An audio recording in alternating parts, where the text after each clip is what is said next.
கரல் 2 spoon போட்டிருக்கிறேன், வெள்ளெல் 1 spoon போட்டிருக்கிறேன், ஓமம் 2 ஸ்பூன் போட்டிருக்கிறேன். நல்லா கிள்ளி போட்டுக்கலாம். முழுசாக போட்டால் ஆட்டு விடாது. முறுக்குக்கு பொட்டுக்கடலையை அரைச்சிக்கலாம்.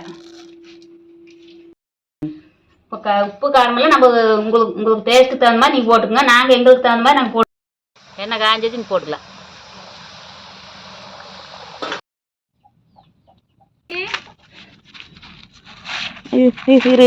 இருடா அவசரம் பாரு. மெதுவாக சாப்பிடு, தொண்டையில் போய் மாட்டிக்கு. இங்கே பாரு. ஓடியா. அம்மா இன்னைக்கு என்ன செய்யலான் இருக்கிறேன்? இன்னைக்கு முறுக்கு சுடலான்னு அரிசி ஆட்டிட்டு இருக்கிறேன். முறுக்கு சுட்டுக்கலாம் இன்னைக்கு. சரி, இலையா எடுத்துக்கலாம்.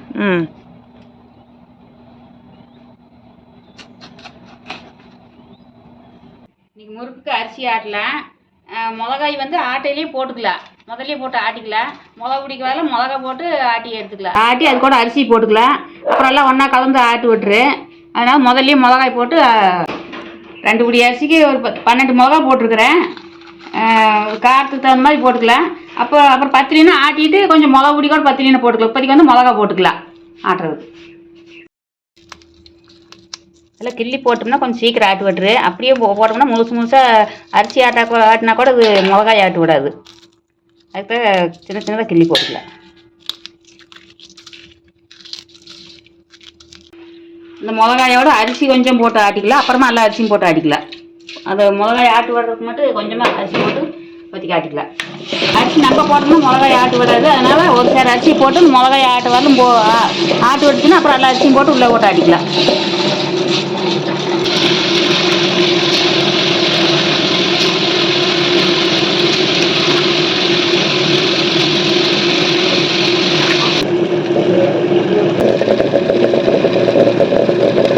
அரிசி ஊற வச்சேன், 2 காரமாக போட்டு ஆட்டி எடுத்துட்டேன். நீ இந்த வெறும் அரிசி மாவும் இது கூட மிளகா போட்டு ஆட்டினது கூட கலந்துக்கலாம்.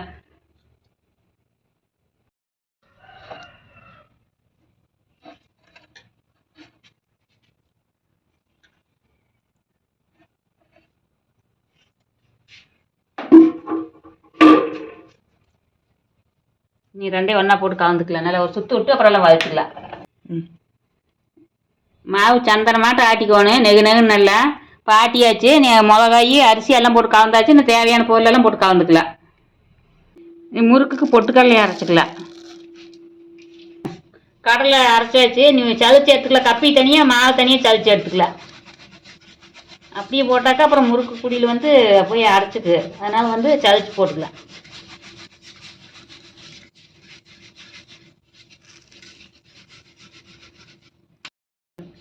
இந்த கப்பி இன்னொரு வச்சுக்க போட்டு அரைச்சிக்கலாம். இன்னொரு வச்சுக்க கடலையை அரைச்சிட்டு அப்புறம் அந்த கப்பியும் சேர்த்து ஒட்டுக்க அரைச்சிக்கலாம்.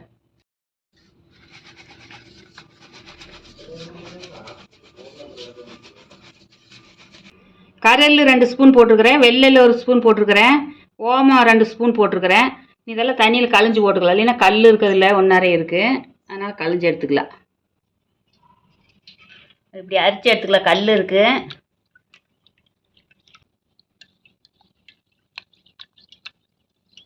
மழை நாட்டு இருந்தால் கூட அடி நின்றுக்கு. அதனால் இப்படி அரிச்சு எடுத்துக்கலாம்.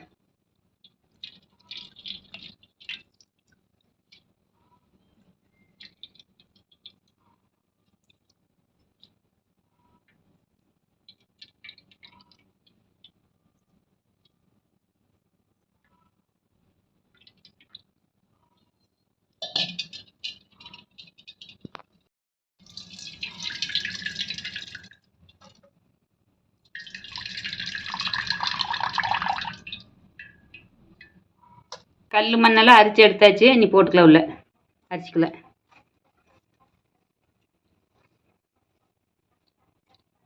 நீ அது கூட கொஞ்சம் சீரகம் சேர்த்திக்கலாம். 1 ஸ்பூன் சீரகம் போட்டுக்கலாம். உப்பு வந்து தேவையான அளவு போட்டுக்கலாம். 2 பிடி அரிசிக்கு தேவையான அளவு உப்பு போட்டுக்கலாம். இப்படி கிரைண்டரில் போட்டு கலக்கிட்டோம்னா அகலமாக இருக்கிறதுனால கலக்கறதுக்கு நல்லா இருக்குது. நான் போசிலெல்லாம் கலக்கணுன்னாக்கா அகலம் இல்லை. அதனால் கலக்கறதுக்கு கொஞ்சம் கஷ்டமாக இருக்குது. இது நல்லா இருக்குது கலக்கறதுக்கு. இப்படியே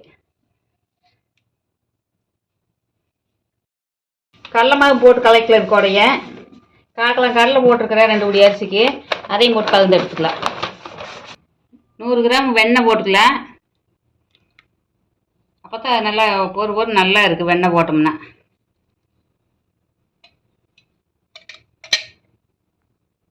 கிரைண்டர்லேயே போட்டு எல்லாம் கலந்து எடுத்துக்கலாம்.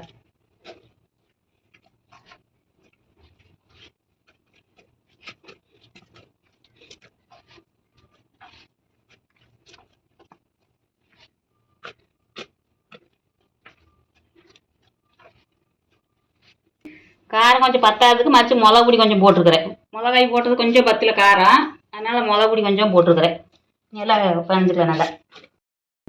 இப்போ உப்பு காரமெல்லாம் நம்ம உங்களுக்கு டேஸ்ட்டுக்கு தகுந்த மாதிரி நீங்கள் போட்டுக்கோங்க. நாங்கள் எங்களுக்கு தகுந்த மாதிரி நாங்கள் போட்டுக்கிறோம். அதே மாதிரி நீங்களும் உங்களுக்கு காரம் பத்தலைன்னா ஆட்டிட்டு கொஞ்சம் மாவு சாப்பிட்டு பார்த்தாக்கா தெரியும் காரமாக இருக்கிறது பத்தாக இருக்கிறது. அப்புறம் மறுச்சு நம்ம மிளகு பொடி கொஞ்சம் போட்டு கலந்துக்கலாம். முறுக்கு வந்து இந்த பாத்தில் இருக்கணும். நம்ம தண்ணி ஆட்டுறத எண்ணெய் நிறைய போடுங்க. இப்படி நாப்புனாக்க இப்படி நாப்புற மாதிரி இருக்கணும். இதான் கணக்கான பதம். இப்படி ஊட்டினா இந்த பாத்தில் இருக்கணும். அப்போ தான் வந்து எண்ணெய் இழுக்காது. நம்ம கொஞ்சம் குழம்பு போச்சுன்னா எண்ணெய் அதிகமாக இழுத்துரும். கையில் ஒட்டாமல் இருக்குது பாருங்க. இதுதான் கணக்கான பதம். நம்ம கெட்டியாக இருந்தாலுமே முறுக்கு பொடியில் புளிய முடியாது. தண்ணியாட்டு இருந்தாலுமே எண்ணெய் நிறைய குடிக்கும். அதனால் வந்து இப்படி இந்த பதத்துக்கு நீங்கள் ஆட்டி எடுத்துக்கோங்க. போட்டது வந்து ஒவ்வொன்று ஆட்டாதமாக இருக்குது. அதை வந்து அக்கட்டை எடுத்துருவோணும். இந்த இதெல்லாம் போட்டு பிணையிற போது இல்லைன்னா முறுக்கு பொடியில் போய் அதை அடைச்சிச்சுன்னா அப்புறம் மாவு வெளியே வராது.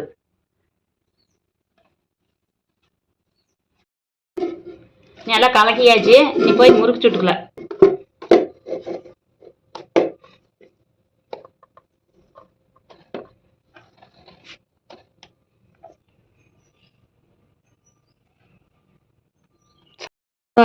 அடுப்பு பற்ற வச்சு நம்ம முறுக்கு சுட்டுக்கலாம். முறுக்கு சுடுறதுக்கு எண்ணெய் ஊற்றிக்கலாம். நாங்கள் முறுக்கு சுடுறதுக்கு கல்லெண்ணெய் பாதி பாமாயில் பாதி ஊற்றிக்கிட்டோம்.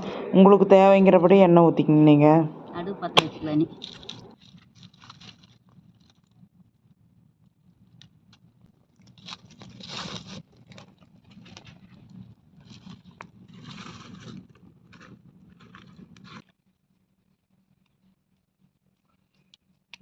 நாம்பு பதம் ஆயிடுது பாரு. தின்றத ஒட்டாது, புளியறதுக்கு நல்லா இருக்குது, கெட்டியாக மறாது. இப்போ நல்லா கணக்காக நல்லா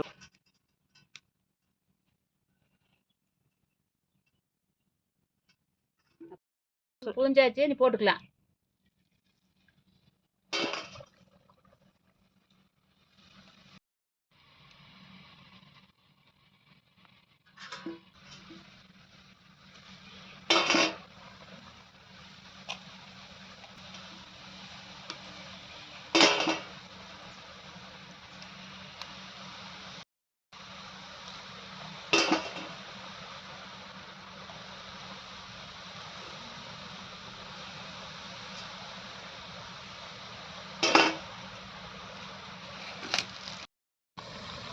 அரை வேக்காடு ஆயிடுச்சு. மிச்சத்தங்க ஒரு வேடு திருப்பி விட்டுருக்குறேன்.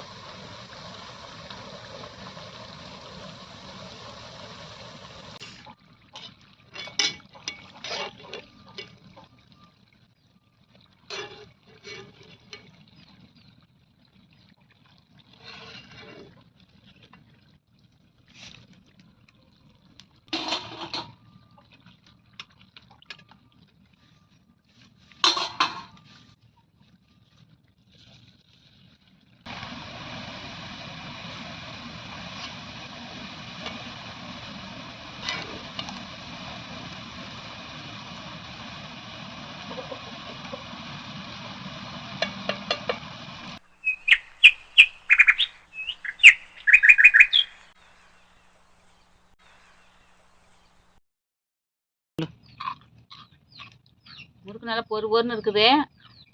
நீங்கள் எல்லோரும் இதே மாதிரி பார்த்துட்டு இதே மாதிரி வீட்டில் சுட்டு சாப்பிடுங்க. குழந்தைகளுக்கும் சுட்டு கொடுங்க. கடையில் வாங்கி கொடுக்கறத விட வீட்டில் சுட்டுனாக்கா உங்களுக்கு ரொம்ப நல்லது.